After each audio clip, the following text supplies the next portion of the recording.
Good evening, visitors. Welcome to the Australian War Memorial's last post ceremony. My name is Richard Cruz, and joining us today from the Royal Australian Navy is Warrant Officer Jason Russ. We warmly welcome the family of Private Robert Young, whose story will be told shortly. We're honoured this evening to acknowledge General Charles Q. Brown Jr., Pacific Air Forces Commander, United States of America, and the accompanying delegation. We welcome the veterans who have served, those that are still serving, and the families that love and support them. We acknowledge the members of RSL and Services Clubs Association, RSL Victoria and RSL Queensland, who are watching the broadcast of this ceremony across Australia. During this evening's ceremony, wreaths will be laid at the base of the Pool of Reflection by family and visitors to the memorial. I invite you all to please stand and join in singing the National Anthem.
The Australian War Memorial was the vision of Charles Bean, Australia's First World War official historian.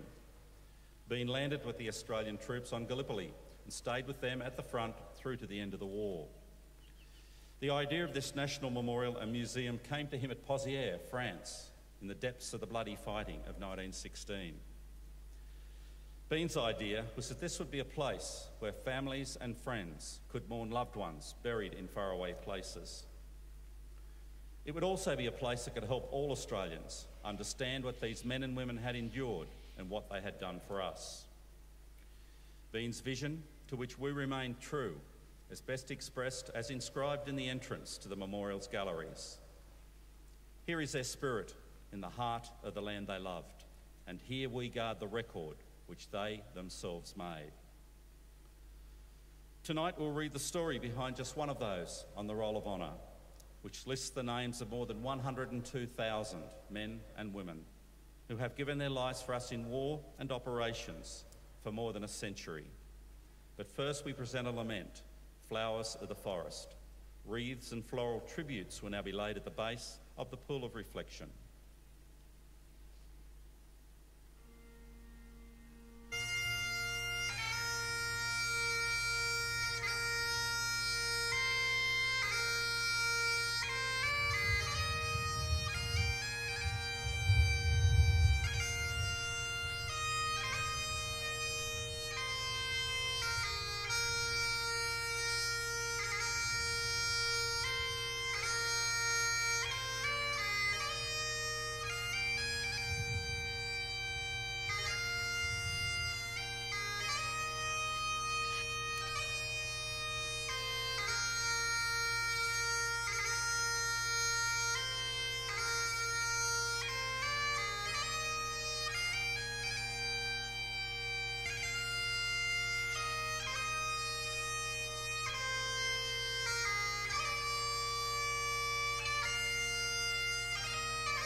Today, we remember and pay tribute to Private Robert Young.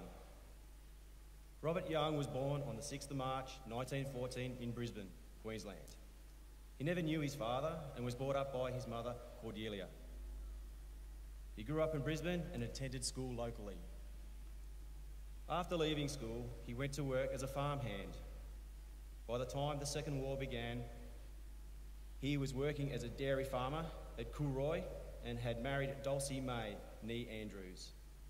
Their son, Kenneth, was born in March 1940. Young enlisted for service in the AIF in Brisbane on 28 May 1941. He underwent basic training at Redbank before being posted to the 2nd 26th Battalion at Bathurst, where he was taken on strength on the 22nd July. Only a week later, the battalion made its way to Melbourne and embarked aboard a transport ship which ferried the men to Singapore. As the months in Singapore passed, and with a threat of Japanese invasion likely, the 2nd 26th Battalion made its way into Malaya in October to train and prepare defensive positions. The Japanese invasions materialised on 8th December, and on 10 January 1942, the 2nd 26th Battalion moved to Johor. 4 days later, following an ambush of the Japanese troops at Gemas by the 2nd 30th Battalion, men of the 2nd 26th Battalion conducted a fighting withdrawal towards Singapore Island. The Australians reached the island on 30 January. When the Japanese invaded Singapore Island on the 8th of February, the 2nd 26th Battalion was holding the line in defence of the Causeway sector. The Japanese forced the defenders back, and on the 15th of September, the Singapore garrison was surrendered. Young was amongst 15,000 Australians who became prisoners of the Japanese. The 2nd 26th Battalion, amongst others, was concentrated at Changi Jail, and men soon began to be used by the Japanese as labour. By April, Young had begun to suffer the effects of a poor diet, and he developed dyspepsia. Over the following months, his stomach complaint became worse, and it was found he had peptic ulcers. Young would be affected by his stomach ulcers for the next 2 years. In March 1944, he was hospitalised with chronic kidney inflammation. Sadly, his illness was unable to be treated, and he died on 21 March. Young was laid to rest in the Kranji War Cemetery. He was 30 years old. His name is listed on the Roll of Honour to my left, among almost 40,000 Australians who died while serving in the Second World War. His photograph is displayed today by the Pool of Reflection. This is but one of many stories of service and sacrifice told here at the Australian War Memorial. We now remember Private Robert Young, who gave his life for us, for our freedoms, and for the hope of a better world.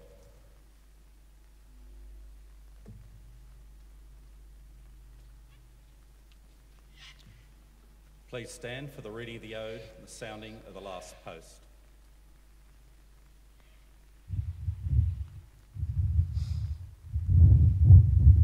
They shall grow not old, as we that are left grow old. Age shall not weary them, nor the years condemn. At the going down of the sun, and in the morning, we will remember them. We will remember them.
lest we forget.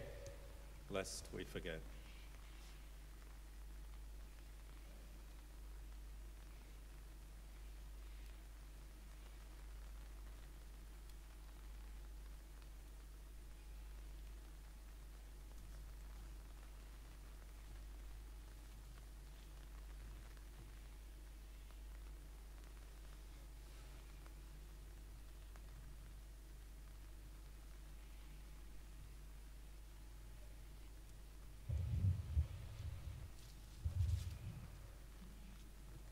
We leave you this evening with the words of the memorial's founder, Charles Bean. Many a man lying out there at Pozières or in the low scrub at Gallipoli, with his poor, tired senses barely working through the fever of his brain, has thought in his last moments, well, it's over. But in Australia, they will be proud of this. Ladies and gentlemen, girls and boys, that concludes this evening's last post ceremony. We thank you for visiting the Australian War Memorial and wish you all a very good evening. Thank you.